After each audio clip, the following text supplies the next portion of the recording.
We are seeing global themes in 2022. In North America, the US, we are seeing increasing fear of inflation, also fear of recession or stagflation. In Europe, there is geopolitical tension, energy and food crisis. In Asia, there's China slowdown. There is interconnectivity between geographies, and Indonesia is not immune to that. In terms of inflation, we forecast that the policy rate of Bank Indonesia will go up to around 5% on first quarter 2023. Headline inflation will be around 6 to 7% going into first quarter 2023. Core inflation will be manageable, around 4% at end of the year, and it'll go down later on in 2023. On the monetary front, Indonesia is quite manageable. On the fiscal front, Indonesia will go back to a deficit of 3% in 2023, and we are seeing a consecutive 28 months trade surplus because of strong growth in export in CPO, coal, and commodities, which offset some of the requirement to import energy. The banking sector for 2023 is going to be resilient. Liquidity ratio is good. Capital ratio is around 25%, and credit portfolio quality will be below 3% in terms of gross NPL. Going into 2023, we are seeing quite a good outlook for the banking sector, even though we see an increasing interest rate.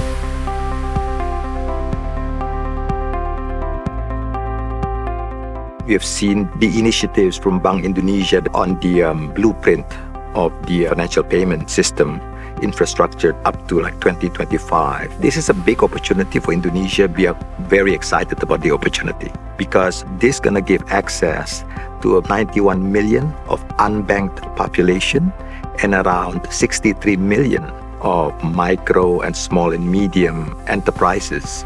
Bank Indonesia provided a fast real-time payment system, which is also reliable, simple, and at economic rate reduced from 6,500 rupiah to 2,500. ESG is an interesting space as well. Indonesia is very committed. We have participated in COP26 with a set of commitments for Indonesia to reduce carbon footprint by 2030 by about 29%. This creates opportunity for the private, publics, and financial sector to cooperate in raising ESG financing. OJK has put a roadmap for sustainable finance, including publicly listed companies. We are seeing increasing appetite on investment on startups. Indonesia has around 2,000 plus startups, making it the fifth largest country in the world with amount of startups.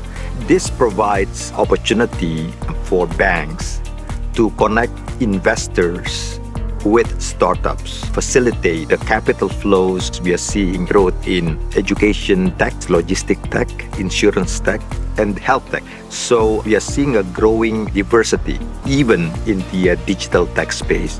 So the role of banks in really facilitating this flow of capital from interested investors into all these startups will be growing in the coming future for Indonesia as well.